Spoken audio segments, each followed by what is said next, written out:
In a world addicted to noise, silence is misunderstood. The loud are celebrated, the expressive are admired, the outspoken are rewarded, and the quiet, they are labeled timid, passive, invisible. But history tells a different story. The most dangerous minds were rarely the loudest voices. They were observers, strategists, thinkers. The Stoics did not fear silence. They mastered it. And if you are an introvert, you may already possess a weapon most people will never understand. This is not about becoming louder. It is about becoming unshakable.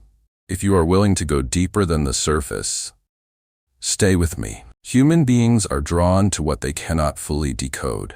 The person who speaks endlessly reveals their entire internal map, but the one who withholds strategically creates gravity. Seneca wrote, "To be everywhere is to be nowhere." When you overexpose yourself, you dilute your value. Mystery creates psychological space, and within that space, authority forms. Silence, when intentional, elevates presence. Epictetus reminds us, we have 2 ears and 1 mouth, so that we can listen twice as much as we speak. The talker exposes motive. The listener gathers leverage. As an introvert, you are naturally less distracted by the need to impress. You observe tone shifts, micro-expressions, contradictions. While others perform, you analyze. And in any room, the one who understands more controls more. Silence is not passivity, it is preparation. The world is theatrical. Everyone is presenting a version of themselves, but introverts often detect what others miss. The forced laughter, the tension behind confidence, the insecurity masked as dominance. Stoicism teaches not just to look, but to see. And those who see clearly cannot be easily manipulated.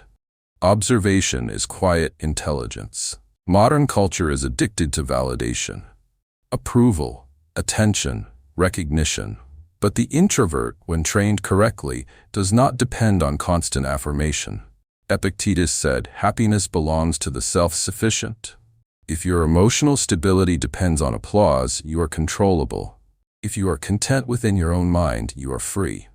Self-sufficiency is psychological independence, and independence is power. Words are currency. If you flood the market, they lose value. When you speak rarely, people lean in. They listen differently. They remember. Do not engage in every argument. Do not respond to every provocation.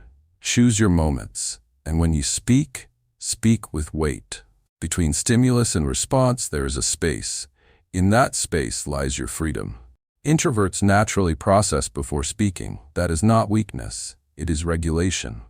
When insulted, you do not erupt. You assess. When pressured, you do not collapse. You recalibrate. The person who cannot be provoked cannot be controlled. Marcus Aurelius wrote, "Nowhere can man find a quieter or more untroubled retreat than in his own soul." The world will never slow down. News, opinions, conflict, comparison. But if you can retreat inward without fragmenting, you possess a fortress. Introversion allows deep restoration, not escapism, renewal. Silence becomes a sanctuary. Those who constantly try to impress signal insecurity. Those who do not need to prove themselves radiate quiet confidence. When you stop performing, you become authentic. And authenticity is rarer than charisma. People trust stability, not spectacle. Introverts are rarely impulsive. You watch, you wait, you time your entry. Stoicism teaches discipline over reaction. Patience is not hesitation, it is control over tempo. And the one who controls tempo controls outcome. The strongest person in the room is not the loudest. It is the one who cannot be triggered. When someone attempts to pull you into drama and you remain still, you rise above the frame.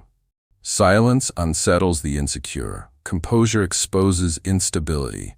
And emotional stability is dominance without aggression. If you are still here, you have demonstrated something rare. Focus, depth, discipline. Comment, "I am awakening, not for me, for yourself." Because introversion, when trained by Stoicism, is not a limitation, it is a design advantage. Marcus Aurelius wrote, "The soul becomes dyed with the color of its thoughts." Let your thoughts be steady, measured, unmoved. You do not need to be louder, you need to be deeper. And depth always outlasts noise. If you commit to embracing your silent power, comment, strength in silence. Stay stoic.